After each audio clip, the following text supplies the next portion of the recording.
Dan Caracciolo, welcome to the Plant Yourself podcast. Thank you. How are you? I'm great. I'm excited to have this conversation. Me too. And so I got to say, like when I first saw, we're going to talk about a lot of things, but the thing that caught my eye was a before and after picture that you posted in the Missing Chins Run Club. And, you know, I'm friends and business partners with Josh LaJaunie, who also has great before and after pictures. Right. But in his before picture, I recognize him. In your before picture, I looked at that. I showed it to several people. They all agreed it was not the same man. Yeah. I had to go into your Facebook account and look at pictures you posted over the year and a half or 2 years, or I guess since 2017, to actually verify that this wasn't a scam. Yeah. You also look kind of like your son. Yeah. Like the guy 3 years ago could be your father. So yeah, I know. It's, you know, what's the best part of that, Howie, though, I'm going to tell you, is the 4 people in my life every day recognize me fully, wholly, as me and consistently, and doesn't recognize me as I was, you know, as, you know, an omnivorous 350-ish pound, you know, man, 37 years old with type 2 diabetes. We forgot all about that, actually. Person. I mean, granted, he was the person, I say a lot that he's the person that kind of, you know, stuck up for me right now, first. But yeah, I often have to link my Instagram to post like that from, you know, just to be sure, like, hey, like, I'm not here to make money on anything on anyone, or, you know, try to do the wrong thing here. This is me. This is what happened. I love plants this way for now almost 3 years. And it's completely changed me physically, emotionally, in so many, you know, awesome ways that I have to kind of, I feel obligated almost to create those sort of wow-ish kind of side-by-sides. I've made a couple in the past that are kind of, you know, borderline, you know, just really shocking. I've done one with like a silhouette of my stomach when it was out to here, and then with me inside it today, actually. It's a really cool image to see, sort of. So it's just sort of like, I say this a lot, I've been on a journey for a long time, since I'm probably 7 or 8 years old. Like searching for the lifestyle that I have today. So I've kind of like feel personally that I've manifested this out for a long time, and, you know, knew that I would be able to complete, you know, what I wanted to complete. That's what part of it.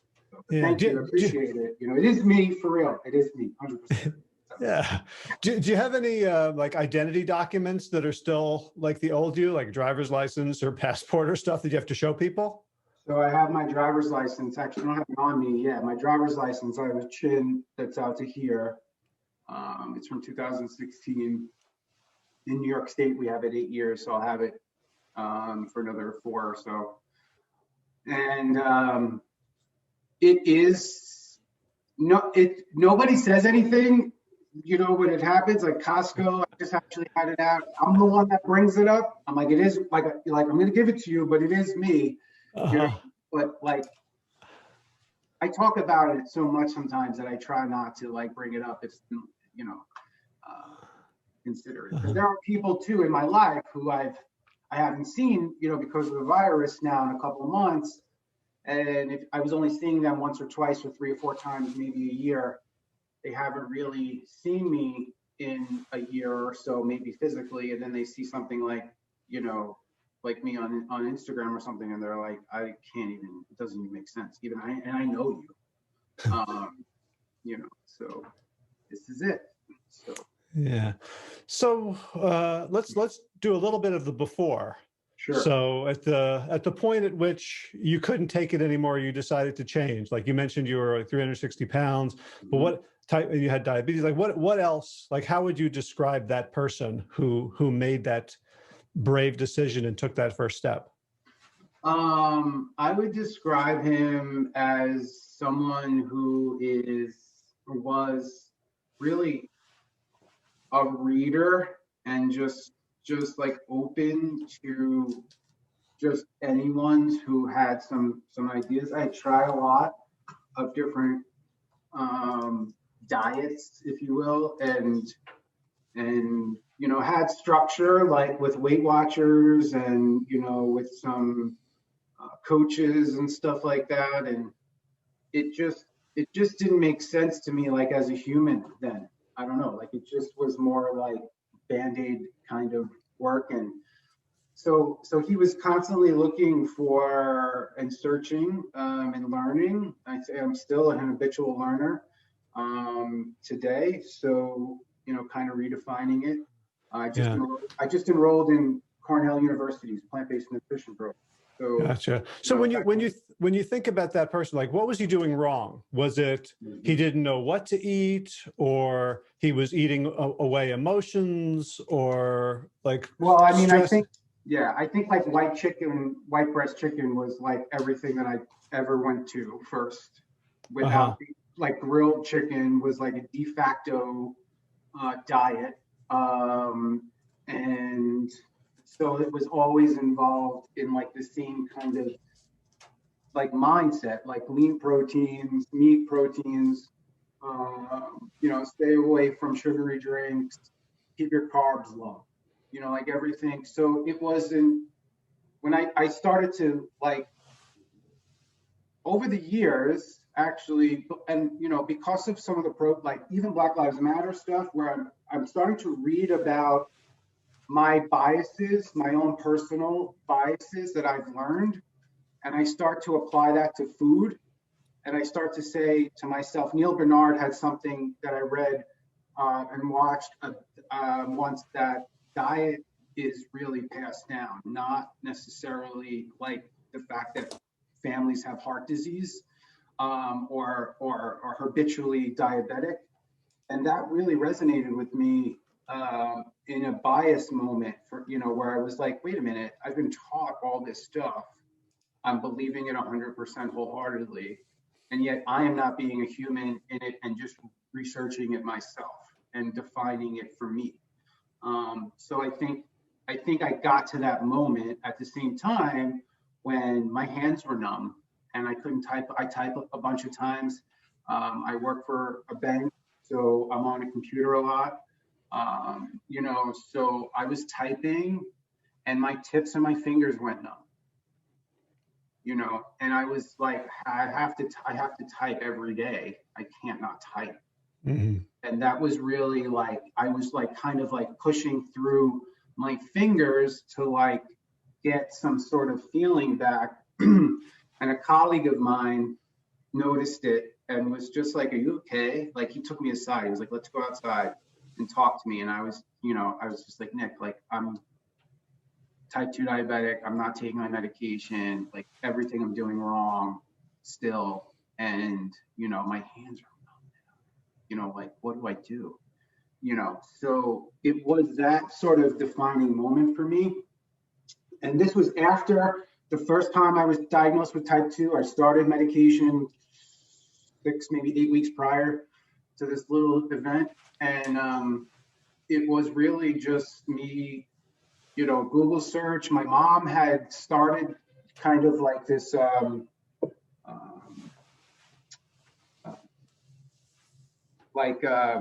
vegetarian vegan diet. It was new. It was end of 2016, 17. She had a group of people. She texted me a video that was in like a support group of hers in Florida, and it was Neil Bernard's TEDx 19 minutes from 2014. And that night I had that time with the tips of my fingers. I watched that 19 minutes. That was a Friday night. That Sunday I stopped eating animal products, and here we are. So that was April 2017. So there's a lot to unpack in that sentence. And then I stopped eating animal products, right? I mean, there's people who go years with that intention and can't seem to give it up, or attracted to cheese, as Neil Barnard talks about all the time, or, you know, okay, well, I'll just do fish or chicken, or like, what Was the aha? what was your well, ahas are one thing, Right. but what was, like, did you know at that moment that that was the end? Because like sometimes I'll It make was a the teeth. decision. It was his. So it really was. It would, if we had to like narrow it down in his video, it was the comparison between a man or human being's teeth and a feline's teeth, Hmm. and the idea that some teeth are there to rip flesh, and we have teeth to chomp plants and to chomp you know, vegetables, and we don't have. And then the whole idea, again, unpacking my bias, you know, the whole idea that human beings were not, I never thought of it as this like agriculture kind of output of industry, and the taxing environment it does on the earth, versus, you know, like just eating, just choosing not to eat those things. Like it's just sort of like a pivot. It was just an easy pivot when it clicked, and I was just like, of course my teeth are supposed to chomp plant. Mm-hmm. I don't have teeth to rip flesh like Uh-huh. a wolf does, you know, and that makes sense to me, you know, as a, and just when I look at it, and then I thought about all the, when I started to then research it a little more, I was just amazed by how many edible plants there actually are, right? And then and then just like, and then I was curious in finding them in my community, in the Asian communities that exist in Queens, New York. And I would travel, and it just became this sort of like knowledge, like Uh-huh. a door was opened, and I was like, holy cow, like I've been looking for you guys forever. And, you know, it's not vegan. I mean, it is, you know, but it's not the political piece behind the word vegan. Mhm. Um, Yeah.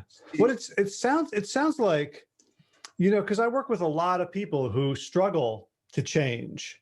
And it sounds like what you're talking about really is a subtraction, right? Like when you take away a bias, right, you know, you seem like you have a mind that desperately wants to make sense of the world.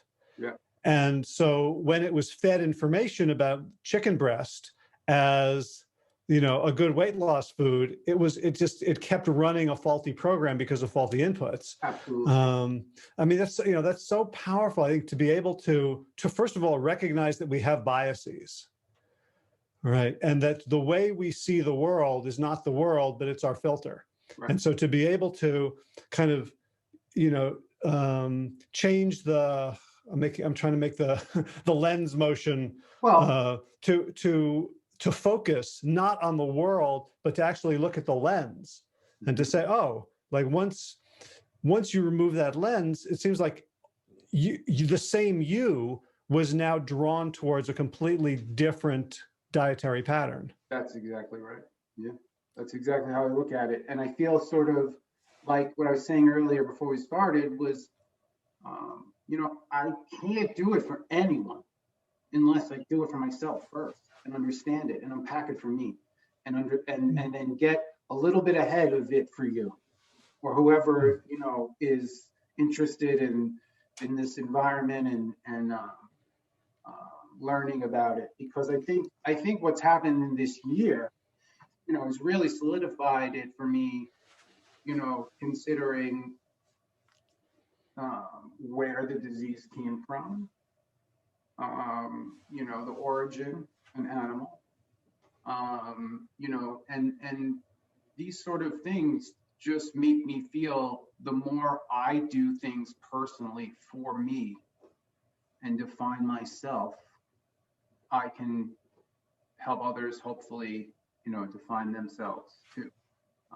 And that includes my family, includes my friends and colleagues, includes new acquaintances, uh, because no one can really project, you know, inspiration without really stripping it down first and saying, like, this is worth it to me.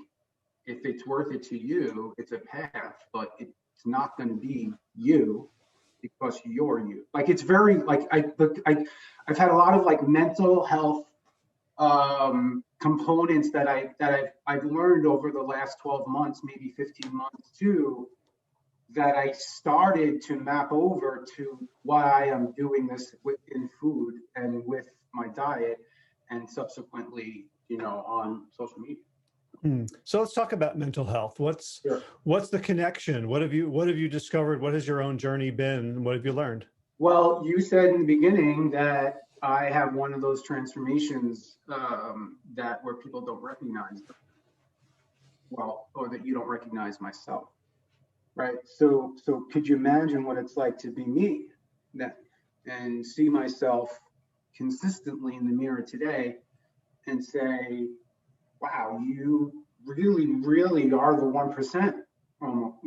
Like, I remember what it was like to wear a 46 pants and a 56 suit, and be 5'9", and ask for extensions on airplane, belts and so on. And that was me for a very long time. I said I was dieting as a kid. I tell a story sometimes. I was 8 years old and playing peewee football with some friends here, and I was like 140 pounds, and you needed to be 119 to play with the 8-year-old team. So I played with the 10-year-olds instead, and I became friends with all the 10-year-old team. And the first game, I went to go weigh in, and I'm up against the 10-year-old like limit now. And I don't want to play with the 11-year-olds. They're a lot bigger than me, and I don't even know them. And I'm just upset that I'm fat and can't play with my friends, right? Subsequently, my mom started taking me then to like a lot of church basement diet programs that were in the 80s around here. We had like, these programs like when Weight Watchers started, on Long Island, Weight Watchers started. So there was a lot of competition in the beginning too. So there was this group called Think Thin, which is interesting. I talk a little bit about a lot now because thinking thin is exactly what I've been doing for 30 years. I've been manifesting it. I've been trying to find it. I've been failing consistently at it. And I've kind of come to the point where like failure is not the opposite of success. It's just a part of it. Like you have to just continuously get it wrong.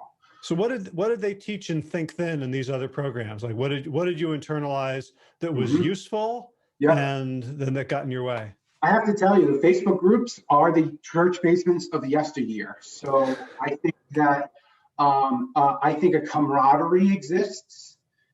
That used to exist in those. We used to like to bake goods that were compliant with that, and then bring them and share them with friends, and that we met, that we knew every Tuesday night we would go and see, Shirley and Jimmy and whatever, and there was 12 of them or 15 people who got together weekly and struggled together, sort of. So I think that exists today in these Facebook groups at its core.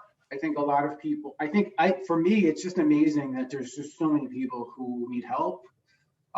Actually, and I thought I was alone for a long time, and just to find out that I'm not is awesome. To find somebody like Josh, and be like, holy cow, like he did all that, and he's a runner, and he's an ultraman runner, like, and he's woke, and like he is just an angel, a star. And I'm like, I feel that way sometimes too,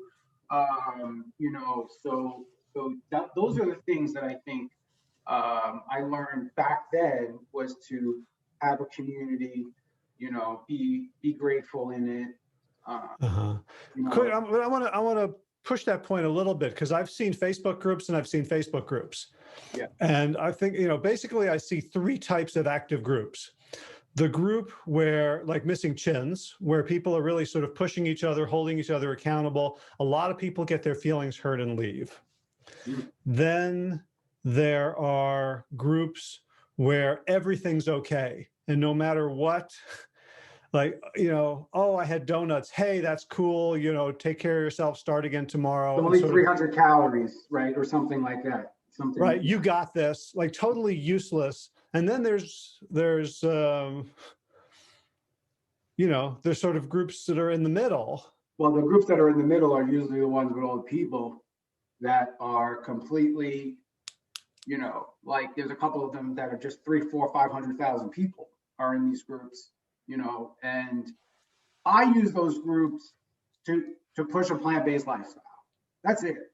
That's it. Just to say, hey, I don't need Facebook or Instagram to have a career or be an influencer. I am blessed in my white privilege that I have this career that I have. But I have this passion now that I knew about, sort of, that I've been manifesting for a long time, that I'm saying to myself, I can do this. I can figure it out for myself. And I can help a lot of other people at the same. Right. That's, so that's why I use it. But you're right. Sometimes, there are there are some that are trying to be, define themselves and so on. But Facebook consistently reminds me of boundaries, actually, and that, and how to define them and create them for yourself, actually. You don't have to be friends with everyone. It's hard not to be. Trust me, there's 2,500 of them on Facebook too. And I know Josh has talked about that a little bit later. But ultimately, I think the core of them, there are people there who are really just looking for some sort of inspiration, some sort of hope. Yeah. Well, and I joined for sort of market research purposes, one weight loss support group. And when you're talking about mental health, like like whenever I go on that group, I just feel sad. Yeah. Because of the assumptions behind the types of questions and posts people make. Right. So there's so much self-loathing and learned helplessness. So there was a post 2 days ago. Hey, I'm not drinking enough water. Any tips? And okay, like from a certain place, there's a conversation we can have about, get a big container of water, put it by your desk, like little. But the idea of, I don't know, it's almost like outsource. More water equals weight loss only. Like, well, that's a thing maybe, or that it's just like that there are tips. Like that's the big thing in this group is like, okay, how can I hack this? Yeah. And the big culture there is, hey, I'm doing the best I can. This is really hard, and I'm just looking for a shortcut. And when I look at your story, not only did you start, you changed your diet on a dime, 180 degrees. I'm looking in your background now. You've got a whole bunch of, weight bands and exercise equipment. You're posting, like viciously tough workouts. I guess you're, cycle and row and all that stuff. I do a lot of cardio. There are all different types of cardio, but yeah. Like if someone were to look at your story, like if you were trying to sell the program, it would, it might not sell that well. Because you're like, look, I do a lot of work to get here. Right. That's right. Yeah. I think if I have to talk about the mental health side of it too, and explain that, like, I struggle every morning at 6:30 when the alarm goes off. I tell myself 10 times to not go work out, and just take the day off. Like, you've worked so hard. And that's the discipline, I think, in this space, that if you, I just want to get better. So, my willingness to get better is greater than my self-conscious telling me to take the day off. So, and that's been true in meal preps, in cooking for myself, in sort of shopping, trying new things. So was that true from day one of your transformation journey, or was this a skill or a muscle you had to build? How do you attend to your mental health? You know, you've got the two wolves inside you. One says, take it easy. The other says, this is important. Yeah. Like I've had periods in my life where the one that I didn't want to win kept winning. Yeah. And I knew it was a depression. Mm-hmm. I 100% left my mental health in 2017 and then found it about 6 months ago, actually in July. So it was stuck there. So I just pushed ahead and found a supermarket that had vegan prep food. And I slowly just ate all that stuff and figured it out and Googled recipes and just got bad at it. But I had to bring it back actually for, you know, and say to myself, after I recognized, there's a phrase that I learned this year, early 2020, called mental ill health, which breaks it down. Before mental health, we think of it more sometimes, and it's got a bias that you need to have trauma in order to have bad mental health, or you have to have an experience as a kid in order, or as a teenager in order to now need some sort of mental health component. But the truth is, I talk to myself more than anyone else. So if I feel bad in my head and I don't go to talk to anyone about it, or if I don't go talk to somebody about a doctor, but if I feel bad in my chest because I rode too hard, I'll go see my doctor around the corner, or something like that. But if I am a little loose today up here, I don't talk to anyone about it. So I think recognizing my own mental ill health, I'm a male, I'm more than just angry and happy, which is like, you know, the only two feelings men are allowed to feel in society, it seems. So just bringing it back, really kind of like going back and saying, all right, you know, you are this person today. You did all this. I had imposter syndrome for like the entire experience because I felt like I was doing it myself. I wasn't following anyone else. I just took information and went with it.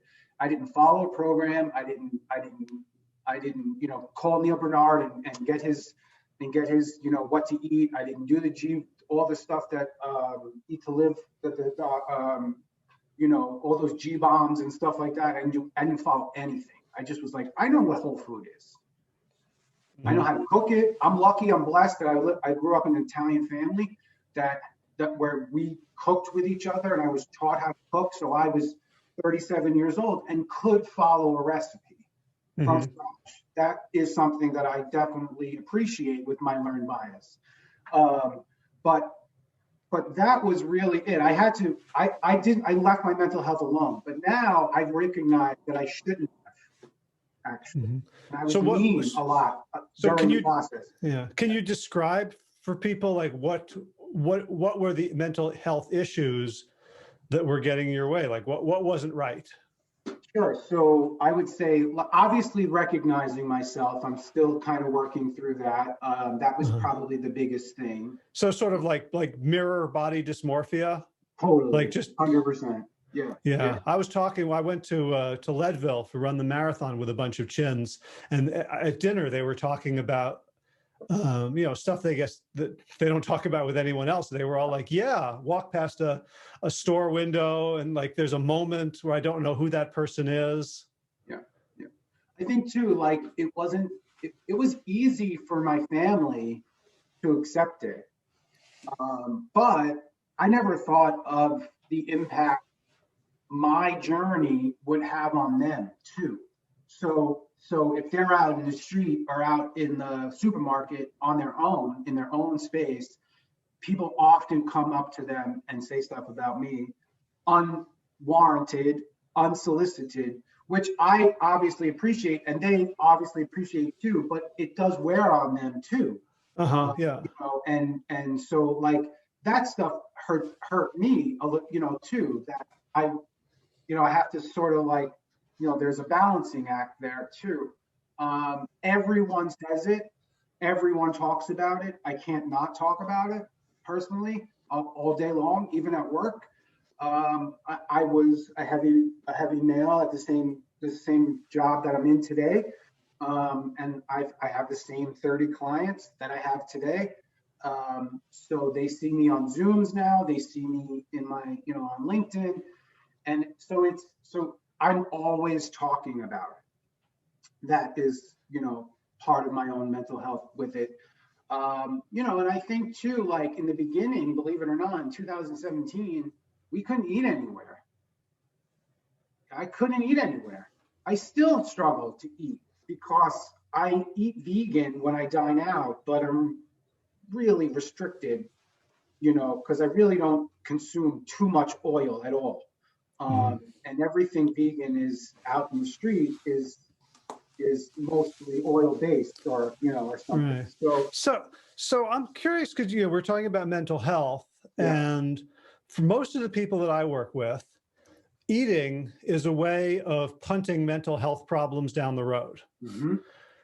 Right. And so you're Mm-hmm. talking about having a restrictive, your term, vegan diet, which means you're not getting a lot of the jolly juice, right? Sugar, salt, fat, No. crispy meat. No refined. I don't need any refined carbohydrates. Any refined carbohydrates. Mm. So when you made that transition, did you find that like the space that created like caused you to be like, you know, face to face with sadness or anger or, you know, other things, whatever it is that we can typically try to eat Yeah. away? Yeah, absolutely. And I think there was um, there was hope in just the beautiful food that I did find. I mean, that it there was stuff. I had saw stuff that I was like, holy, like I love beautiful food. Like I've always just loved beautiful presentations of food. My grandfather was like an artist, not in the food space, but he was an artist, and I have a lot of appreciation for art.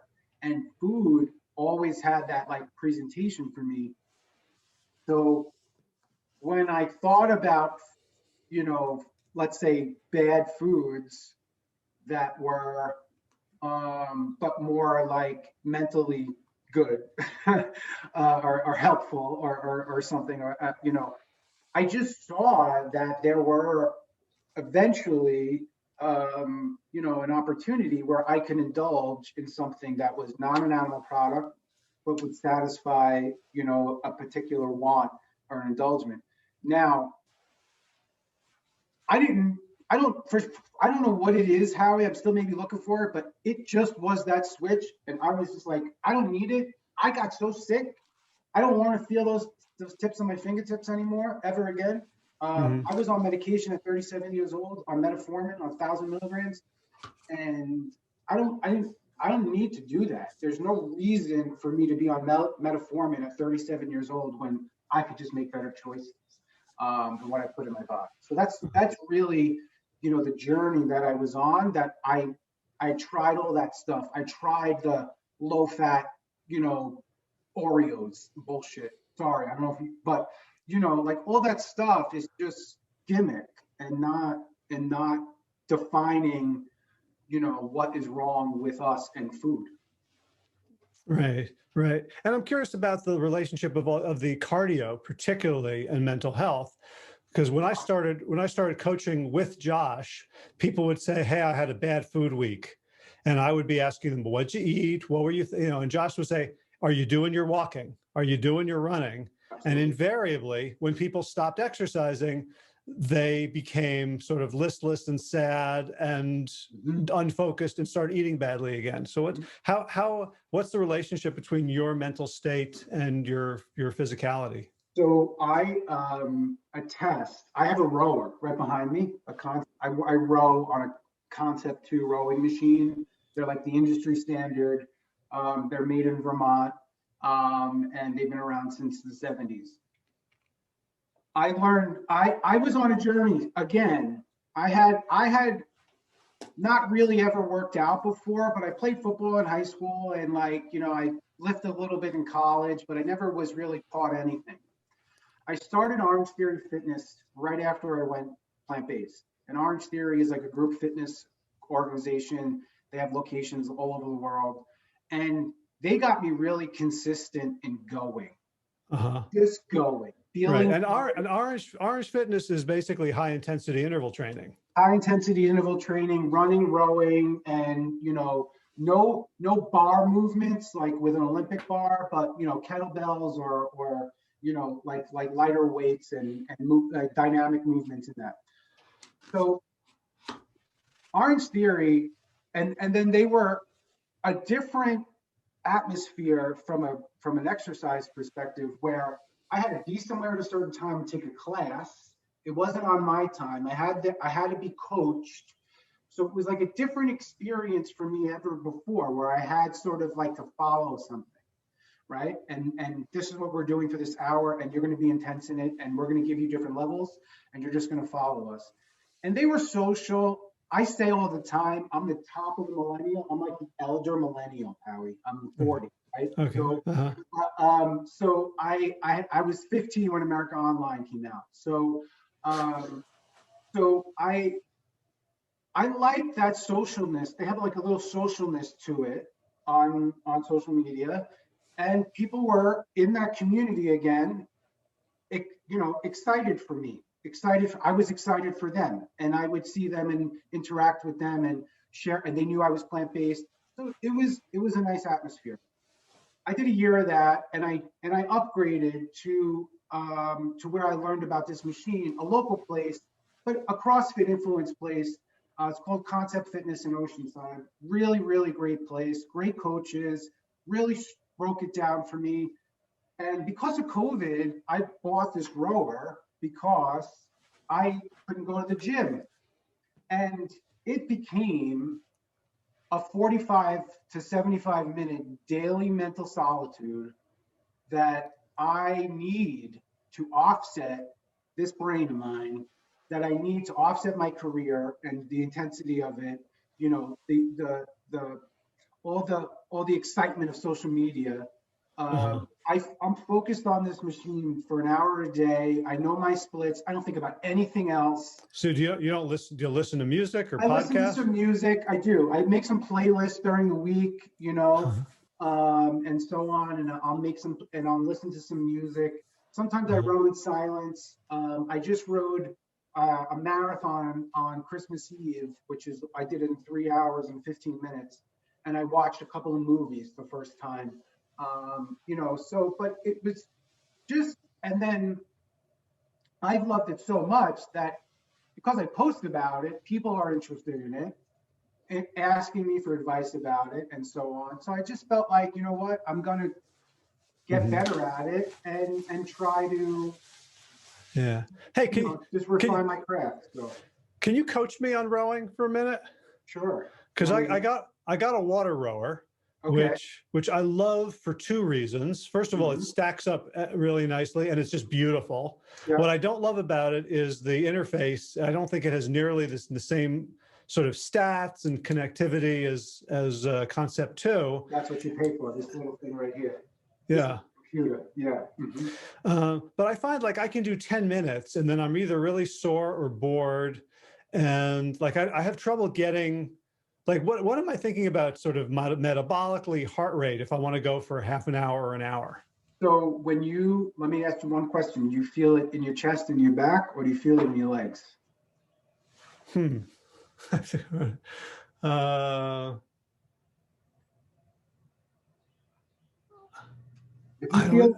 ask you why I asked you that. If you feel it in your chest and your back, you're pulling too much. Okay. Rowing is a pushing workout. Okay. So it's 60% with your legs and what we call the drive. And it's the same no matter what machine you use it on. The four movements are what's called the catch, which is when you're all the way up front, like almost in a fetal position. The drive is when you push off. The release is when you touch off your chest and you touch the bar off your chest. It's a really quick release, very quick, like almost like think of it as your chest is hot and you don't want to touch it. Oh, okay. Okay. And then when you come back, 2 things to remember. Make sure your wrists, or at least your knuckles, are past your knees before you bend them. That's big. That'll help your back.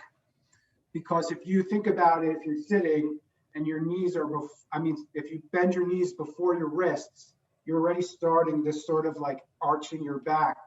So you want to make sure your wrists and your knuckles are over your knees before you bend them. That's a big tip.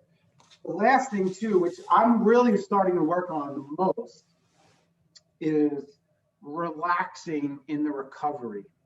So the recovery is when you come all the way back with it before you get into the catch. And you can build really good endurance if you actually can control and relax your muscles for that half a second and fully relax them in that recovery, and then spring them back on the drive. And tighten them up when you push off. It's hard. There are so many different pieces to it that are so important. I'm learning a lot about my spine and being like tight with my spine and my core. And when I come back, I was always, cornered a lot.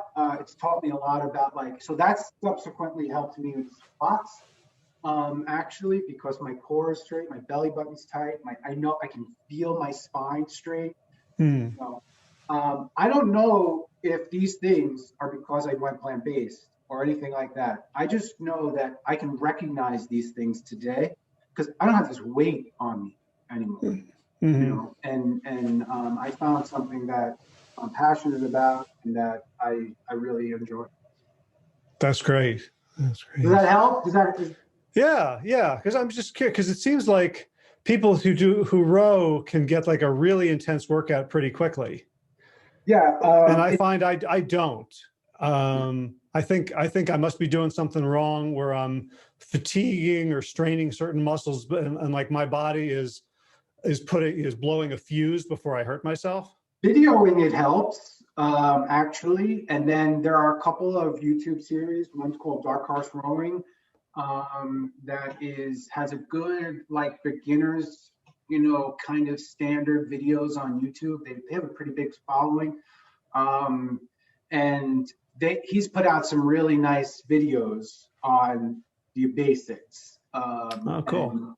And, if you review those, I would say the biggest thing is those 4 movements. Go really slow in them, and then make sure those wrists are past your knees when your knees are straight before you bend them.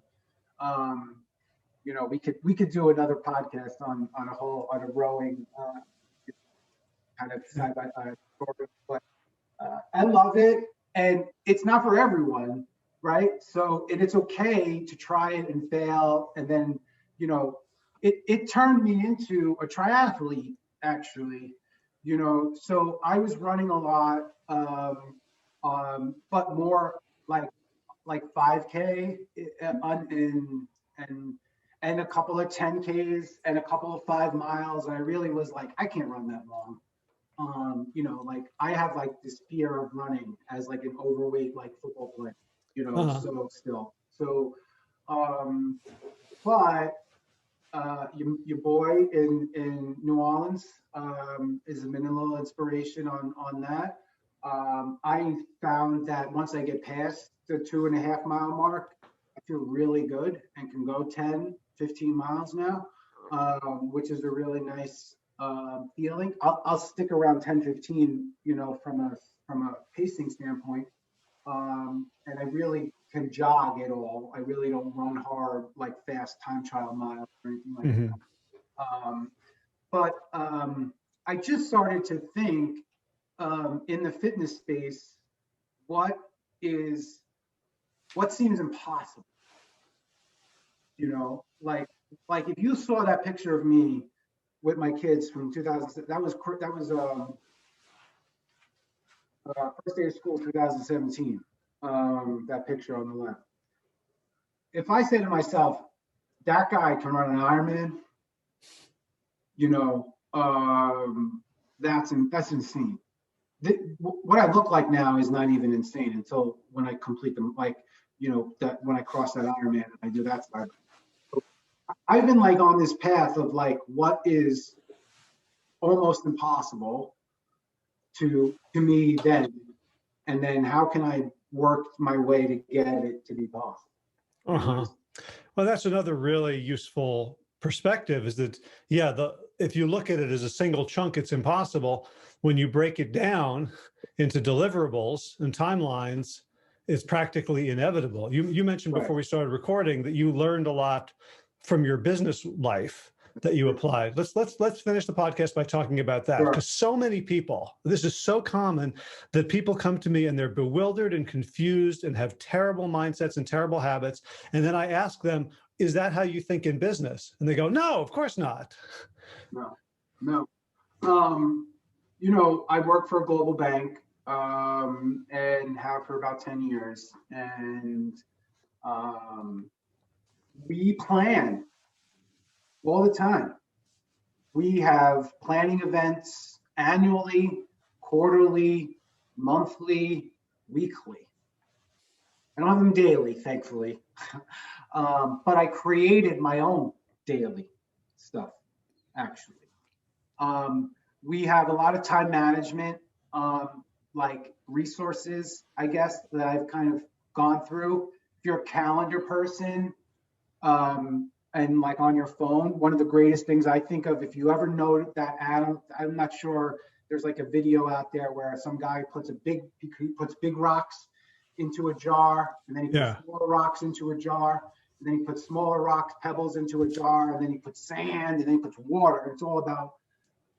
So we look at that and say, put your big rocks in on your calendar. So what are the big things you have to do every single week? That you have to do, put them on your calendar, set the time now. And then when you come up to your Monday, be like, you're just going to spend your 2 hours on your meal prep because you've already determined that you're going to meal prep for 2 hours, whatever it is, on Monday. That's it. That's the day you do it. And then subsequently schedule in little pebbles of time, like this meeting, today, those kind of things. So that mindset, that time management resources, has really, that corporate America, I guess, kind of influences. But for me, I was, funny enough, not a lot of people know this, I still am, like, I work in a middle market space at corporate America, but I help run a national food and beverage program. And in 2017, all private equity money was going into plant-based products, right? And I went to a bunch of different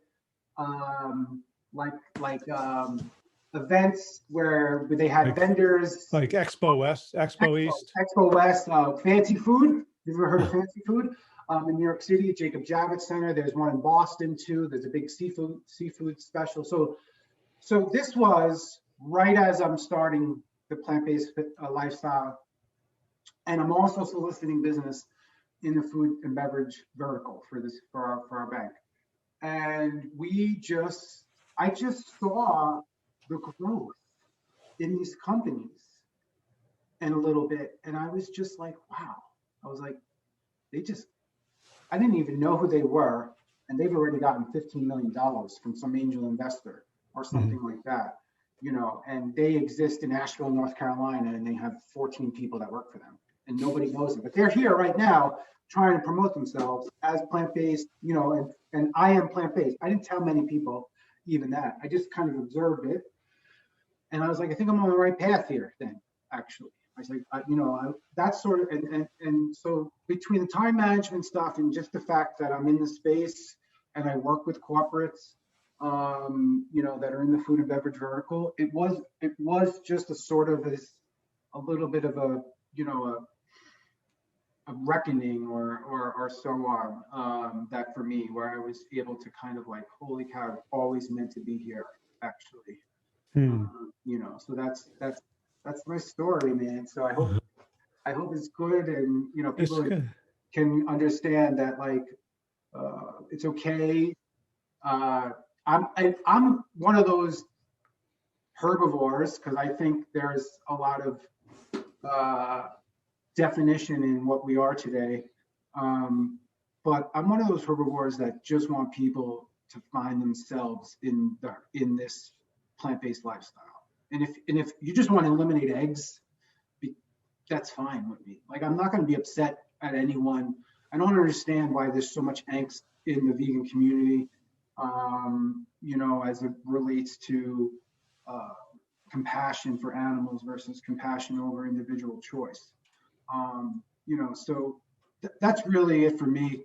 And hopefully, in the next couple of years, we can all grow to more than, 4% I read in the US now, actually, or something just recently. 4 or 5% of us are identify as vegan, I guess. So, so that's it, man. I appreciate the opportunity, and I just want to say thanks. And anyone that's listening, feel free to reach out. Yeah, great. You got time for 2 more quick questions? Of course, yeah. Okay. So one is, I noticed when I looked you up on Facebook, I thought your last name was your middle name, and that you had like I wasn't sure if it was like, Hmong or Vietnamese, like you had a H-E. I thought that was your last name, but then I discovered it's sort of he, him.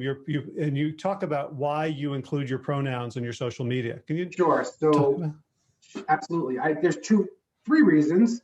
And one is I'm male, and I know I have a 14-year-old who has friends who identify as LGBTQ, and her clique is important to me, and I love them.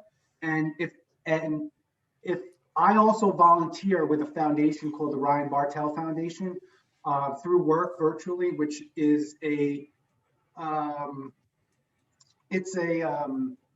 it's an organization that helps at-risk teens and like put them in like big brother, big sister scenarios with corporate America. Okay. And they helped us understand that 1 in 4 LGBTQ youth do not identify with the birth gender that they were, given. So it's important to me to identify my pronoun and normalize it for our, generation and generations older than me, because those youth, what Ryan Bartel Foundation told us is those youth that are at risk, that do not identify with their given sex identity, they are like 80 times more likely to commit suicide. And chances are, if they see an adult who self-identifies their pronoun, there could be they could identify me as somebody who's open and who's willing to, to talk or be an outlet for someone who could make a bad decision in their own life. So it's really just for me a way to help normalize pronouns for our generation, and to also any one of my kids' friends have an issue and need somebody to talk to, like they got a friend in me, and if I've been lucky enough to hear that from my daughter's friends, and grateful that, they recognize that, I'm going to do the right thing if they come to me with something, but they can come to me and I'll help them, Yeah, that's beautiful. And, I'm thinking back to my high school and junior high time. Like, I didn't know a single person, like no one would have said that they were gay or anything. Right. It was so, and then, following them and keeping up on Facebook, I'm like, oh, so-and-so is gay. Oh, of course he was. Like, why did he take all the girlfriends then? Like, right. One of the things too is one of my closest friends from college, I met as a female, and he transitioned about 5 years after I graduated, like 2017.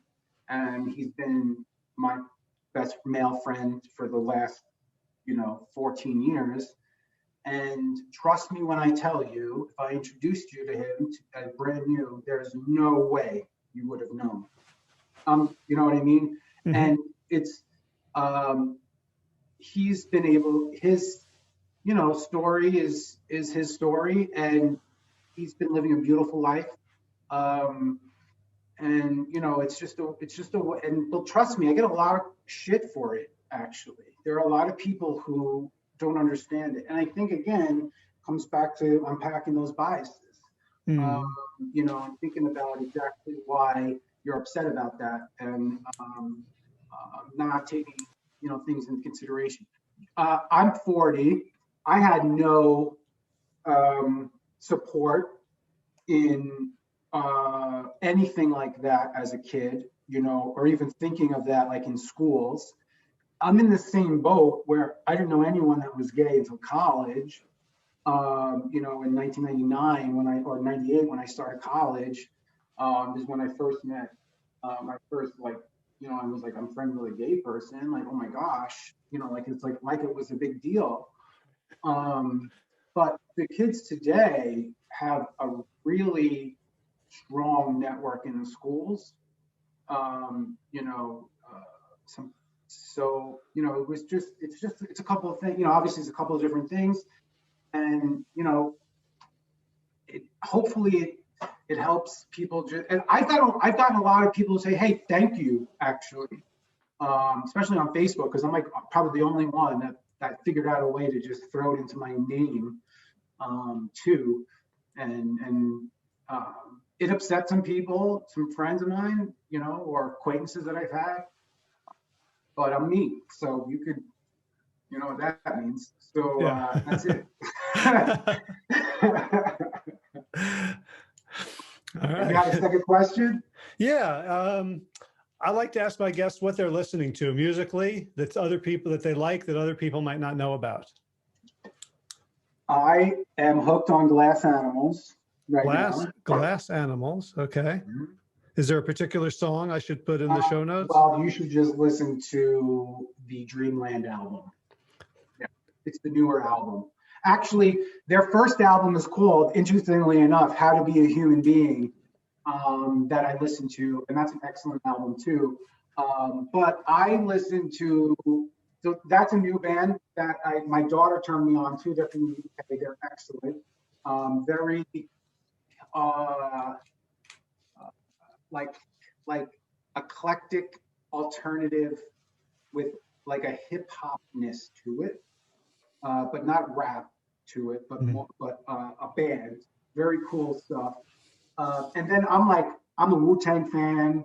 You know, I listen to a lot of 90s alternative music, you know, and all sorts of the gamut, you know, from Led Zeppelin all the way to, you know, even Nat King Cole and, you know, jazz. I was a drummer in high school and played a lot of jazz band, you know, so I got into some of that stuff. A lot of older Rolling Stones and, you know, blues too. So, I mean, but when I work out, I'm generally in that like 90s grunge sort of, or like Wu-Tang Clan mode. Like, it's just, I don't know, it's just one of those things. So, yeah. All right, great. Well, I've never heard of Glass Animals, so I got something to listen to. I'll link to that. Let me know what you think. I will. And I'm sorry that Martin Shkreli outbid you for the Wu-Tang Clan album. Oh yeah, absolutely, no problem. He probably paid. He probably should have bought some Bitcoin at that time, actually. Yeah. Big Clan album, yeah. All right. Well, Dan, it's been such a pleasure getting to know you a little bit, hearing your story and the energy that you bring to it, and the just the generosity of your sharing. Oh man, I appreciate that. Thank you so much. It means a lot.